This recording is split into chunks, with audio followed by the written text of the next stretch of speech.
What is up, guys? Welcome back to Game Bird Classic. It is time for some Zelda talk, my favorite series of all time. And since it's likely that the sequel to Breath of the Wild will be landing sometime in 2021, I thought it would be awesome to go over the biggest changes I think the game needs to be even better than the original. So grab onto your Korok seeds, because this video is about to get nuts. Welcome to Game Bird Classic.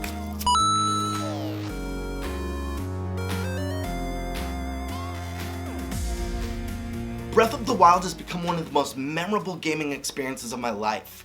The sense of awe and wonder exploring its brilliantly crafted world has left me speechless again and again. Breath of the Wild is even considered by many to be one of, if not the, greatest game ever made.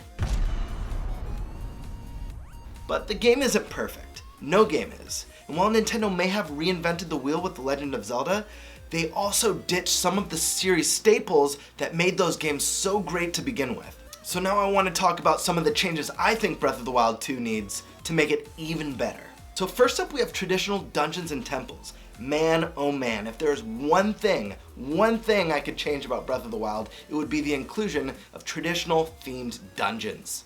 Now, I loved shrines. Having little bite-sized dungeons scattered throughout the world with unique puzzles was an awesome incentive to explore every nook and cranny of Hyrule. But divine beasts? Not so much. They were basically bigger and less interesting versions of the shrines. They didn't have much enemy variety, they weren't very exciting to explore, they were kind of boring to look at, and all the bosses among them were basically reskins of one another. Completing the Divine Beast just felt underwhelming, and after finishing the first couple, I just found myself not very excited to check out the other two.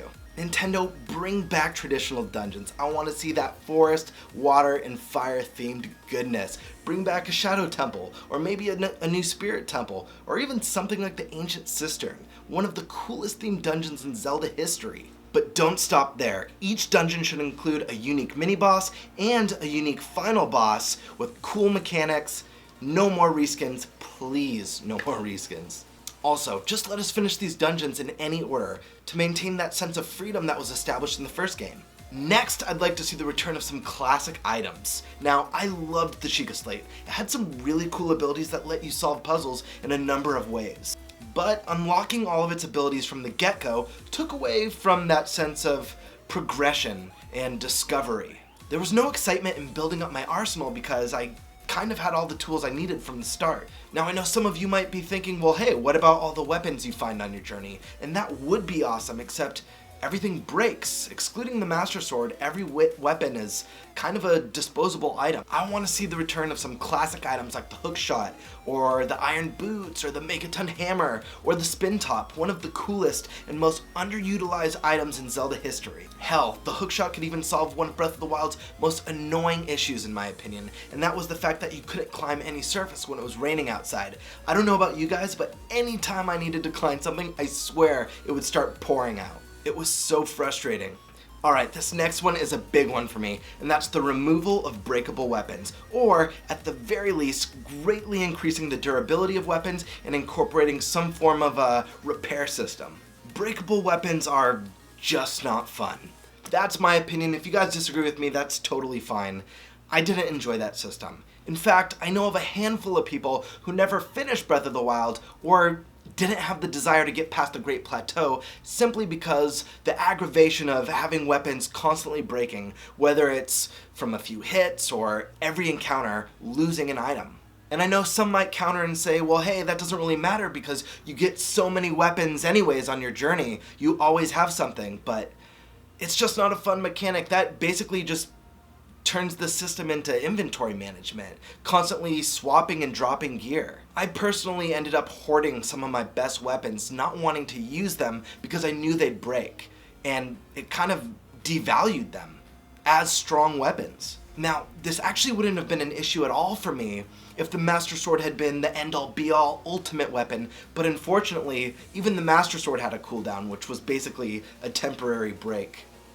I really hope this system changes, and I know I can't be the only one who feels this way. If you guys feel differently, let me know in the comment section why, and let me know why you like the breaking weapon system so much. Alright, so moving on to the next change, and that is new ways and new places to explore. Now, Nintendo created one of the most exciting worlds to get lost in and explore and discover every nook and cranny. But I'd really like to see them expand on that.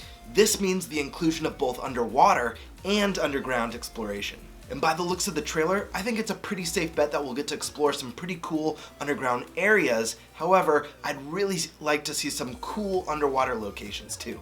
This includes underwater cities or Zora villages, or maybe an underwater dungeon or ruins underwater with secrets and ancient shrines. I don't know. Just bring me some underwater goodness. Breath of the Wild handled above ground exploration flawlessly. But let's expand on that, Nintendo. Let's go to new depths to explore and discover Hyrule. Next up, I'd like to see them expand on some of the RPG elements in the game.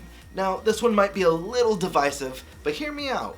I don't want Zelda to go full RPG by any means, but the addition of some light RPG elements has been a huge plus for the series, I think. A great example of this is the upgradable armors that you discover in Breath of the Wild, each with unique passives and special abilities that you can use in different situations. This was fantastic.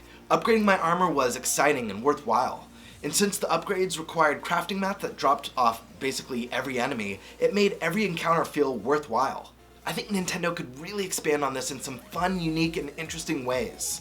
This would further enhance that sense of personal progression, that hero's journey feeling of going from rags to riches, from weak to incredibly strong to face the challenges ahead. Another nice change I'd like to see in Breath of the Wild 2 would be a stronger emphasis on storytelling. Now, as far as modern 3D Zelda goes, Breath of the Wild is a bit light in the story department. The scope and the ambition of the world and the gameplay was so amazing that the story kind of felt like an afterthought. Most of the storytelling in this game are optional flashback memories that you can easily miss unless you're seeking them out. In fact, the story's main villain, Calamity Ganon, was not very interesting at all. He didn't have any interesting motives, or you didn't have any interesting interactions with him. You didn't really interact with him at all until the final encounter at the end of the game. And, I mean, he didn't even feel like a real threat. There was no impending threat, no impending doom. He just kind of swirled around the castle while I took in the beauty of Hyrule, exploring all the splendor at my leisure. Luckily, it looks like we're going to be seeing the return of the Dark Lord Ganondorf. Here's hoping that he's cunning and evil and twisted and threatening and has ambitions and throws interesting stakes into the story and has some really cool interactions with Link, feeling like a real threat throughout the game.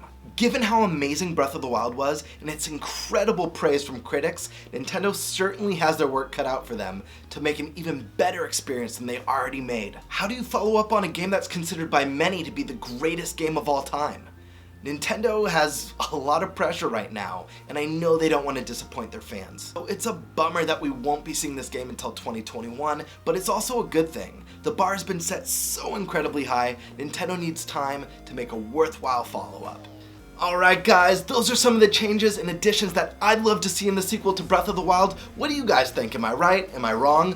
What would you like to see, changes and additions? Let me know in the comment section below. And hey, guys, if you enjoyed this video, hit that like button, helps me out. Hit that subscribe button and smash that notification bell so you can see when I upload next, and I'll catch you all on the next GameBird Classic. Peace. What are you doing? I still have tons more videos that you need to check out right now. You can start with this one or this one. Oh, and don't forget to subscribe.